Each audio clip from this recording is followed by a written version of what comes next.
Halo para penikmat film, salam jumpa dan selamat bergabung di Garai Film. Di kesempatan ini saya akan mereview sebuah film asal Korea Selatan yang berjudul Along with the Gods Toward. Film yang dirilis pada tahun 2017 ini diadaptasi dari serial komik dengan judul yang sama dan berhasil memuncaki box office pada penayangan perdananya. Film ini akan menceritakan perjalanan seorang laki-laki yang menjalani persidangan di akhirat, yang tentunya akan menghadirkan berbagai konflik di dalam film tersebut. Untuk mengurangi rasa penasaran, langsung saja kita masuk ke alur filmnya.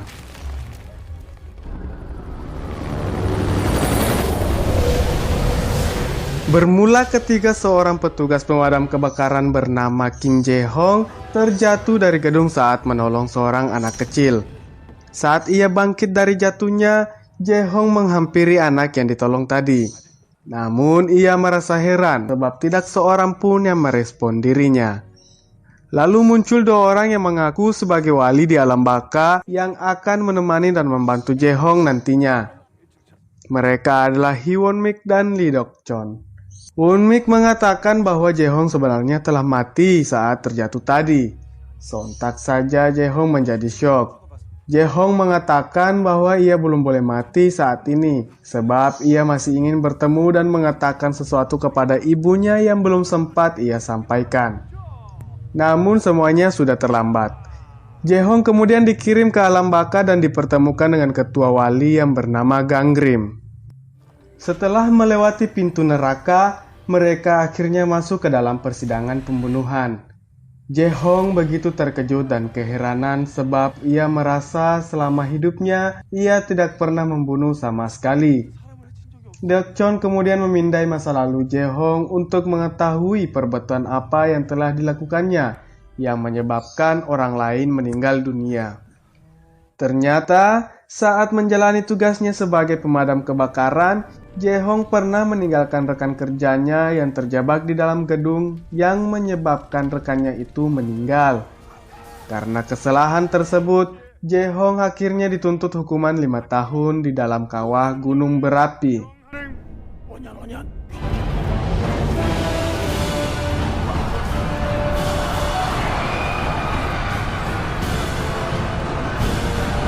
Selaku ketua wali, Gangrim kemudian melakukan pembelaan terhadap Jae-hong.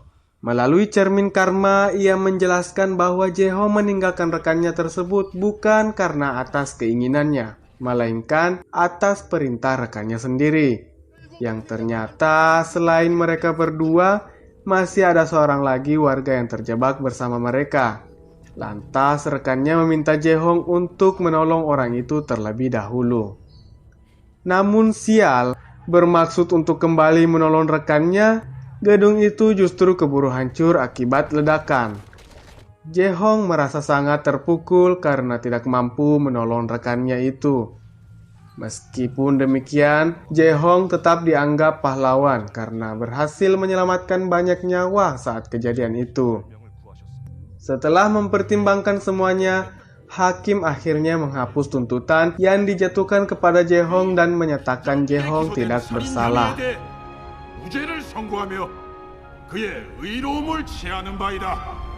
Di perjalanan selanjutnya, Jae-hong menanyakan alasan para wali mengapa mau membantunya. Dok-chon berkata, mereka akan memperoleh hak istimewa dalam bereinkarnasi jika dalam seabad saja berhasil mereinkarnasi 49 jiwa. Yang mana saat ini Jae-hong merupakan jiwa ke-48 yang akan mereka bantu reinkarnasi. Singkat cerita, sampailah mereka di dalam neraka kemalasan. Di hadapan Dewi dan Jaksa, Dok-chon memaparkan ketekunan dan kebaikan Jae-hong semasa hidupnya. Dewi begitu terkesan dan merasa akan membiarkan Jae-hong melewati neraka kemalasan tanpa hukuman. Namun seketika sikap Dewi berubah drastis begitu mengetahui bahwa semua kebaikan yang Jae-hong lakukan ternyata hanya untuk uang. Dewi kemudian memerintahkan untuk memulai penghukuman Jae-hong sesegera mungkin. Menurutnya, Jae-hong berbuat kesalahan besar karena telah berani menuhankan uang. Jehong mulai terbawa arus sungai. Yang di bawah ujung sungai tersebut terdapat begitu banyak jiwa yang dihukum dengan cara digiling secara terus-menerus.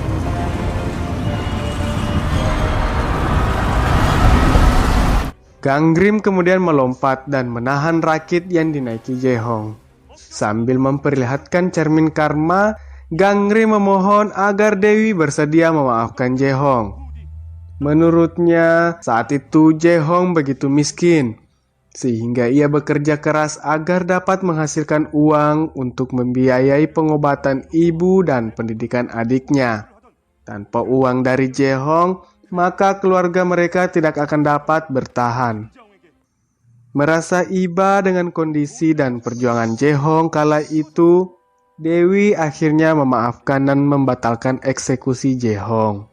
삶이 나태하지 않았던 이유가 돈과 재화의 축적이었다라는 피고의 발언을 해석함에 있어. 그 행동의 목적성이 피고 자신의 살이 사욕이 아닌 병든 노모와 온 동생의 부양이라는 지극히 이타적인 목적에 기인함이 인정돼. Di perjalanan menuju neraka kebohongan, sesuatu hal yang aneh terjadi. Hantu-hantu neraka muncul menyerang mereka, dan waktu berjalan lebih cepat dari biasanya.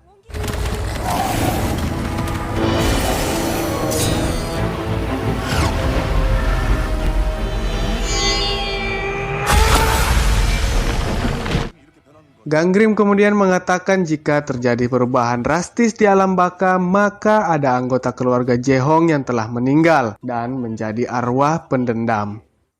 Untuk memastikan hal tersebut, Ganggrim memutuskan untuk pergi ke dunia kehidupan.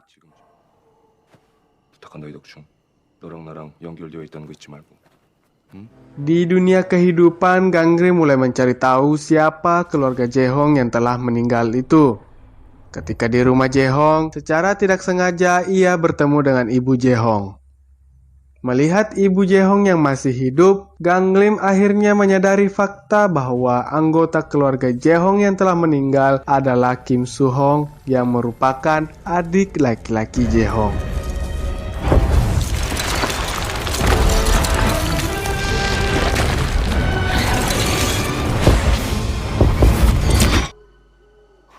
Beralih ke dunia akhirat tempat Jehong dan kedua walinya berada. Saat tengah bincang santai, mereka diserang oleh sekumpulan hantu neraka. Beruntung, Raja Yumra datang dan membinasakan hantu-hantu tersebut.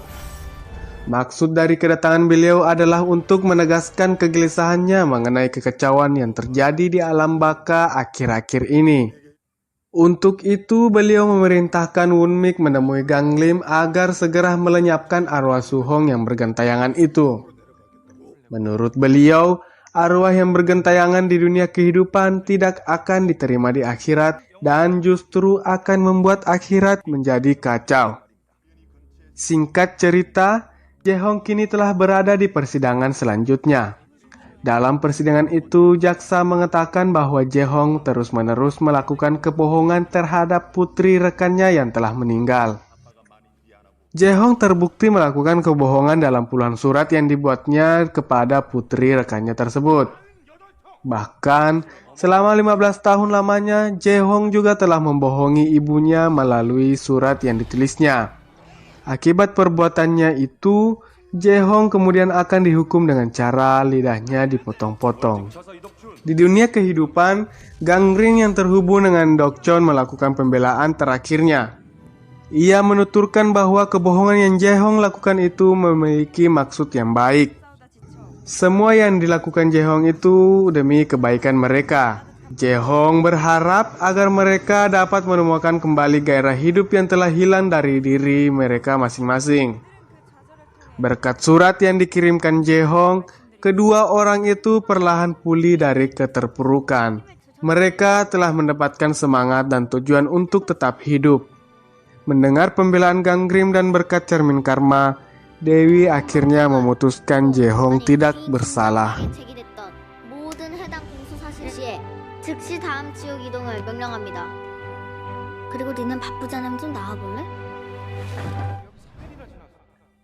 Selepas persidangan tadi, Ganggrim melanjutkan penyelidikannya terhadap kematian Su-hong. Dengan kemampuan yang ia miliki, Ganggrim dapat melihat peristiwa yang telah terjadi sebelumnya. Perlahan misteri kematian Suhong terungkap, yang rupanya ketika Suhong sedang bertugas bersama juniornya yaitu Dongyeon, ia secara tidak sengaja tertembak oleh senapan yang dipegang oleh juniornya itu. Suhong yang sekarat meminta Dongyeon untuk segera menghubungi Letnan Park seorang. Sebagai informasi, Letnan Park ini adalah kawan sekaligus pimpinan di satuan barak tempat Suhong bertugas. Letnan Park akhirnya tiba. Melihat kondisi Suhong, Letnan begitu terkejut. Ia tidak percaya atas apa yang ia lihat. Namun entah kenapa, tiba-tiba saja ia memutuskan untuk mengubur Suhong tanpa memastikan kembali kondisinya. Yang kenyataannya saat itu Suhong rupanya belumlah mati. Rupanya Letnan Park melakukan hal tersebut karena tidak ingin kesempatannya mendapatkan promosi jabatan menjadi sirna. Sehingga dengan terpaksa Letnan Park mencoba menutupi peristiwa itu dengan menghilangkan jejak Suhong. Anehnya, saat melihat kejadian yang dialami Suhong, tiba-tiba saja bayangan masa lalu Ganggrim muncul hingga membuatnya terpental jauh.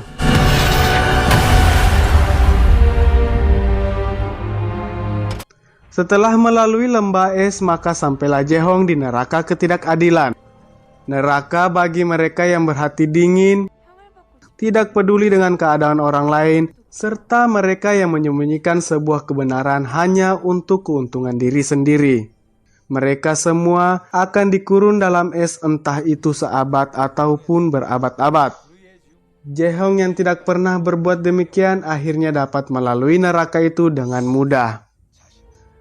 Dalam perjalanan menuju persidangan berikutnya, Won-mik malah keceplosan mengenai kematian adik Jaehong. Mendengar hal tersebut, Jaehong jadi panik hingga menyebabkan kereta gantung yang mereka tumpangi rusak dan hampir membuat Dokchon dan Won-mik terjatuh. Beruntung Jaehong segera menolong mereka. Jaehong sadar betul kondisi mental ibunya saat ini yang telah ditinggal pergi oleh kedua anaknya. Maka dari itu, Jaehong ingin secepatnya dapat direinkarnasi demi bisa bertemu ibunya yang sendirian. Selepas kejadian tadi, tibalah mereka di persidangan neraka pengkhianatan. Lagi-lagi kita diperlihatkan hukuman bagi para pendosa, khususnya bagi mereka para peselingkuh dan pengkhianat. Mereka dikurung dalam cermin dan dihancurkan begitu saja secara berulang-ulang. Jaehong kenyataannya dapat melalui persidangan itu dengan mudah karena catatannya yang bersih dari dosa tersebut. Beralih ke scene tempat Ganggrim berada. Ganggrim yang sedari tadi mengikuti Dongyeon melihat kehadiran arwah Suhong yang berada dekat dengan Dongyeon. Tidak ingin membuang kesempatan, dengan menggunakan cambuk api Ganggrim akhirnya berhasil menangkap arwah Suhong. Ganggrim meminta Suhong untuk patuh dan melupakan hasrat balas dendamnya. Dengan begitu, Ganggrim akan membantu Suhong mendapatkan kesempatan untuk reinkarnasi. Namun Suhong menolak tawaran tersebut. Ia malah mengatakan bahwa Ganggrim tidak akan mengerti apa yang dirasakannya saat ini. Di momen tersebut kita kembali diperlihatkan sepintas masa lalu Ganggrim. Yang ternyata kejadian yang dialami Suhong itu rupanya dialami juga oleh ayah Ganggrim. Ganggrim mengatakan bahwa ia mengerti apa yang dirasakan Suhong saat itu. Namun Suhong yang semakin marah berhasil menghempaskan Ganggrim dan melepaskan diri.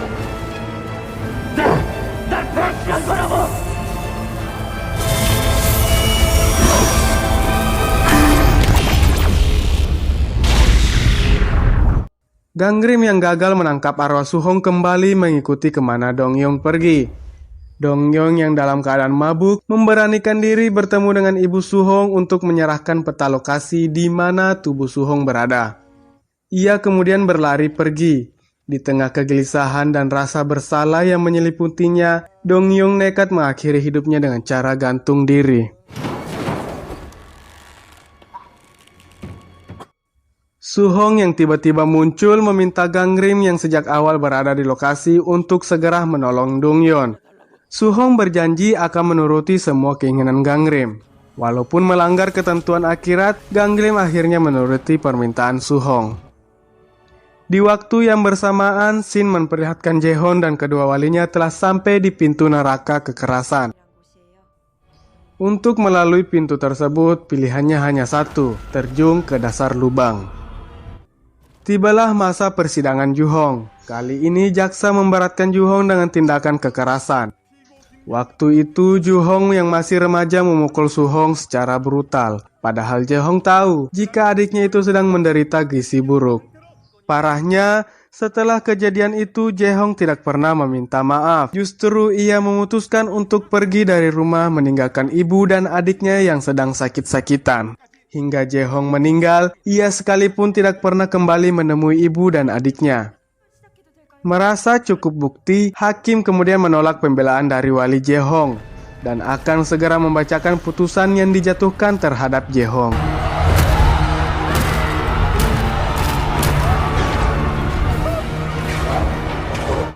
Beruntung sebelum putusan hakim jatuh, Gangrim yang berada di dunia kehidupan meminta hakim agar dilakukannya sidang gabungan.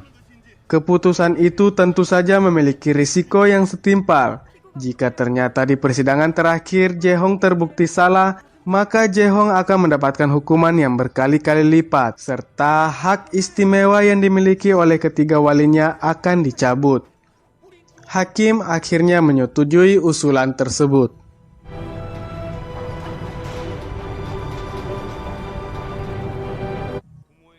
Pada perjalanan mereka di gurun pasir abadi, diam-diam Dokchong melihat sedikit masa lalu Jae-hong. Di mana momen sebelum Jae-hong memukul adiknya, rupanya Jae-hong berniat untuk mengakhiri hidup ibunya yang terbaring sakit. Dokchong dan Won-mik begitu terkejut dan kecewa atas sikap Jae-hong tersebut. Seakan membenarkan, Jae-hong menjelaskan bahwa keadaan keluarganya saat itu benar-benar tidak memiliki harapan, sehingga ia berniat untuk mengakhiri hidup mereka semua, bukan hanya ibu tetapi adik dan dirinya juga. Namun pada akhirnya ia mengurungkan niatnya itu. Jae-hong yang merasa bersalah dan malu memilih pergi meninggalkan ibu beserta adiknya. Shin kemudian memperlihatkan Gangrim bersama Ju-hong yang tengah berjalan menuju baraknya. Su-hong terkejut melihat ibunya yang berada di markasnya dulu itu. Ibu Su-hong datang ke tempat itu untuk meminta pertanggungjawaban kepada Letnan Park atas menghilangnya Su-hong. Bukannya menolong, Letnan Park justru mendorong ibu Su-hong hingga terjatuh dan pingsan. Melihat ibunya diperlakukan kasar, Su-hong akhirnya kembali berubah menjadi arwah jahat yang menyebabkan munculnya pusaran angin yang sangat kencang di lokasi tersebut.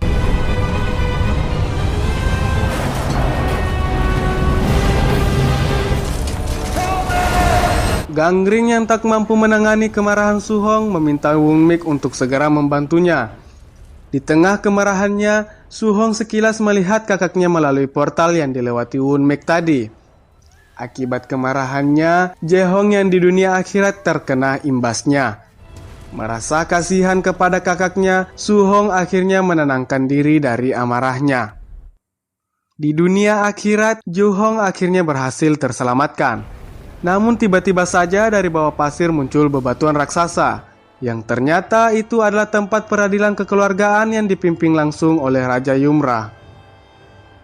Tanpa panjang lebar, Raja Yumra langsung membacakan putusannya dan menyatakan Jae-hong terbukti bersalah atas dosa-dosa yang ia lakukan kepada ibunya. Dokchong kemudian memotong putusan yang dibacakan oleh Raja Yumra. Dengan terseduh-seduh, Dokchong mengatakan bahwa Raja Yumra tidaklah benar-benar tahu mengenai kejadian tersebut. Dokchong menampik dan mengatakan bahwa saat kejadian itu, ibu Jae-hong sedang tidak sadar dan tidak pula menyebabkan korban. Mendengarkan perkataan Dokchong, Raja Yumra begitu marah dan memunculkan cermin karma untuk menunjukkan kejadian yang sesungguhnya kepada semuanya. Kenyataannya di kejadian itu, ibu Jae-hong sebenarnya dalam keadaan sadar dan tahu apa yang akan Ju-hong lakukan terhadap dirinya. Ibu Jae-hong mengerti, dengan kematiannya maka kehidupan anak-anaknya akan lebih nyaman. Ia menahan sakit hatinya dan menguburnya dalam-dalam sembari menunggu dan berharap Jae-hong akan kembali pulang ke rumah. Mengetahui kenyataan yang sebenarnya, Jae-hong kemudian mengakui kesalahan dan menerima semua hukuman yang akan diberikan. Namun ia memohon untuk terakhir kalinya agar dipertemukan dengan ibunya, sehingga ia dapat meminta maaf atas semua kesalahan yang ia lakukan terhadap ibunya kala itu. Namun Raja Yumra menolak permohonan Jae-hong. Menurut Raja Yumra, waktu yang ia berikan kepada Jae-hong selama di dunia sudah cukup banyak, dan Jae-hong justru menyia-nyiakan kesempatan yang telah diberikan kepadanya. Raja Yumra kemudian meminta jaksa untuk membacakan vonis yang akan diberikan kepada Jae-hong. Saat jaksa sedang membacakan vonis, terdengar suara seseorang memanggil-manggil ibu Jae-hong. Rupanya Su-hong telah berada di dalam mimpi ibunya berkat bantuan Gangrim. Dalam kunjungan mimpi itu, Su-hong muncul di hadapan ibunya dengan berpakaian layaknya hakim.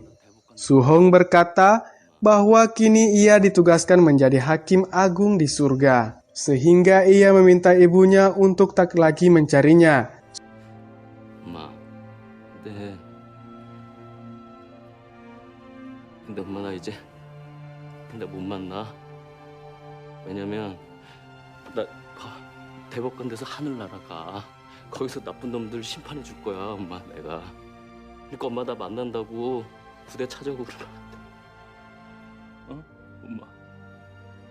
Su-hong melanjutkan bahwa dulu saat mereka sedang susahnya, Jae-hong mencoba membunuh mereka. Karena merasa bersalah, Jae-hong tidak berani pulang ke rumah dan sebagai gantinya, Jae-hong bekerja sepanjang hidupnya dengan taruhan nyawa agar dapat mengirimkan mereka uang.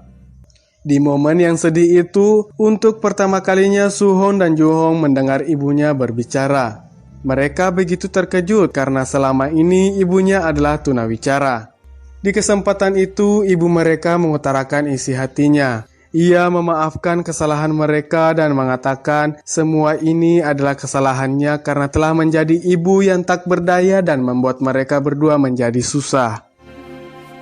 미안. 내 아들 사랑한다. 자엄아. Raja Yumra yang ikut terharu kemudian mengumumkan bahwa dosa yang telah dimaafkan di dunia tidak akan lagi diadili di alam baka. Jae-hong akhirnya dinyatakan tidak bersalah dan di tempat itu juga ia akan direinkarnasi. Di saat-saat terakhirnya, Jae-hong berterima kasih kepada Dokchon dan yang lainnya karena telah menolongnya selama ini.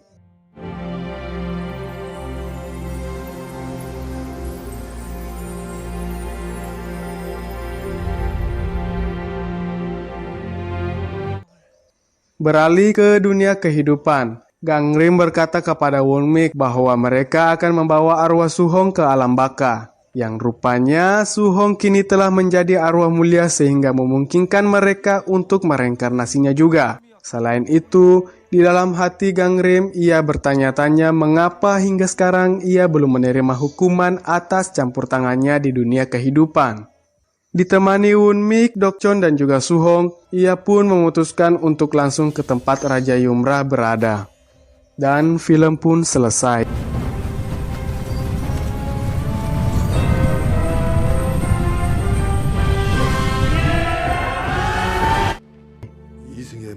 Banyak hikmah dan pelajaran yang dapat kita petik dari film ini.